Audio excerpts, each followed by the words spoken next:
رہتے ہیں کہ اس رات کو کیسے ایک دوسرے کے قریب آیا جائے۔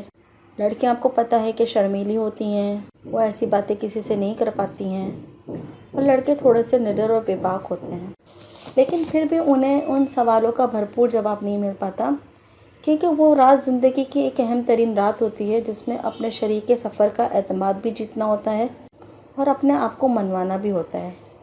یا کہا جائے کہ آنے والی آپ کی زندگی کا دار و مدار اس ایک رات پر ہوتا ہے۔ آپ کو پتہ ہے کہ نکاح کے بعد جو اولین کام اللہ تعالیٰ نے شادی شدہ جوڑے پہ فرض کر دیا ہے، نکاح کے بعد اولین کام جو شادی شدہ جوڑے پہ رب پاک نے فرض کر دیا ہے وہ ہے مباشرت کرنا۔ آپ کی آنے والی زندگی کا پورا انحصار اس ایک رات کی مباشرت پر ہوتا ہے، کیونکہ لڑکی بھی ڈری ہوئی ہوتی ہے کہ شوہر سے کہ آیا وہ میرے ساتھ کیا کرے گا، اور لڑکا بھی تھوڑا سا تذبذب کا شکار ہوتا ہے، کنفیوز ہوتا ہے کہ آیا میں لڑکی کا دل جیت پاؤں گا، وہ میرے قریب آ جائے گی۔ تو یہ سب باتیں ہوتی ہیں۔ تو اگر کچھ باتوں کا خیال رکھا جائے تو اس رات کو اہم رات اور محبت بھری رات بنایا جا سکتا ہے، تاکہ ایک دوسرے کے لیے انسیت پیدا ہو۔ تو شادی شدہ جو شادی کرنے جا رہے ہیں، دلہا دلہن کے لیے ضروری ہے کہ اپنی شرمگاہ کے بال صاف کر لیں۔ پھر جب رخصتی کے بعد دلہا کمرے میں داخل ہو تو دروازے کو اچھی طریقے سے لاک کر لے، اور خیال رکھے کہ کمرے کے اندر کوئی ایسی جگہ تو نہیں جہاں باہر سے اندر کی طرف جھانکا جا سکے یا بے پردگی ہو، کیونکہ اگر ایسی کوئی بات ہوتی ہے تو دلہن اس بات کو بہت زیادہ مائنڈ کرتی ہے، ٹھیک ہے؟ تو دلہا کے لیے اس بات کا خیال رکھنا ضروری ہے۔ پھر دلہن کو سلام کرے، اس کے پاس بیٹھے، دائیں ہاتھ سے اس کے بال پکڑ کے یہ دعا پڑھے۔ دعا پڑھنے کے بعد اپنی بیوی کو منہ دکھائی کا ایک اچھا سا تحفہ دیں۔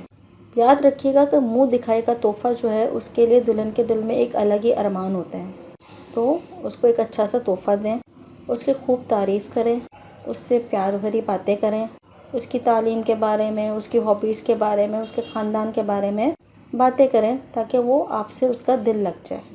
پھر آہستہ آہستہ اس کے قریب مزید قریب آنا شروع ہو جائیں، ماتھے پہ پیار کریں، ہاتھوں کو اپنے ہاتھوں میں لیں، اور آہستہ آہستہ اس کے جسم کے تمام حصوں کو چھوتے جائیں کہ عورت کی جسم میں بھی کچھ سنسنی سی پیدا ہو جائے۔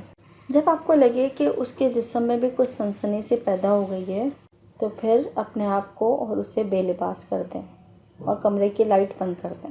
مرد کو چاہیے کہ عورت کی دونوں ٹانگیں جو ہیں اپنے کندھے پہ رکھے، ٹھیک ہے؟ اور مباشرت کے لیے ظاہر سی بات ہے پہلی رات ہے تو کوئی تیل یا کوئی جیل جو ہے اس کا استعمال کرے، تاکہ وہ انٹر کورس میں جو ہے وہ آسانی ہو، داخل ہونے میں آسانی ہو۔ تو اپنے وضو پہ وہ لگائے اور آہستہ آہستہ کر کے اپنی بیوی کی شرمگاہ میں داخل کرے، ٹھیک ہے؟ اگر آپ کی بیوی کو کچھ درد محسوس ہو رہا ہے، پین ہو رہا ہے، تو کچھ دیر کے لیے روک دیں، زور زبردستی والا معاملہ نہ کریں، کیونکہ عورتیں جو ہیں، دلہن جو ہے وہ بدک جاتی ہے، ٹھیک ہے؟ تو تھوڑی دیر رک جائیں، نرمی سے کام لیں، پھر دوبارہ سے اس کو تیار کریں، تھوڑا پیار کریں، تھوڑا اپنی باتوں میں لگائیں، اس کی بستانوں کو چومیں، جسم کو چومیں، اور پھر دوبارہ سے کوشش کریں۔ اور پھر جب آہستہ آہستہ کر کے آپ داخل کر لیں تو وضو کو آگے پیچھے کر کے جو ہے جب منی خارج ہونے کا وقت ہو جائے تو اندر میں اخراج کر دیں، اور اس کے بعد کچھ لمحے ٹھہر کے ایک دوسرے کی شرمگاہ کو الگ کر دیں۔ پھر اپنی شرمگاہ کو صاف کپڑے سے صاف کریں اور دونوں غسل جنابت کر لیں۔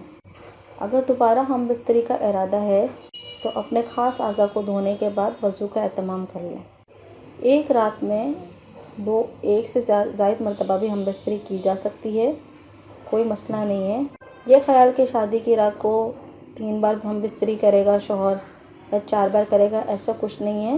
شوہر کی رضا ہے تو وہ دونوں میاں بیوی کا اگر رضا ہے تو 1 بار بھی کافی ہے، اور دونوں اگر راضی ہیں تو 2 سے 3 بار بھی کر سکتے ہیں، اس میں کوئی قید نہیں ہے، کیونکہ آپ کی عورت ہے، آپ جیسے چاہیں اس رات کو لطف حاصل کر سکتے ہیں۔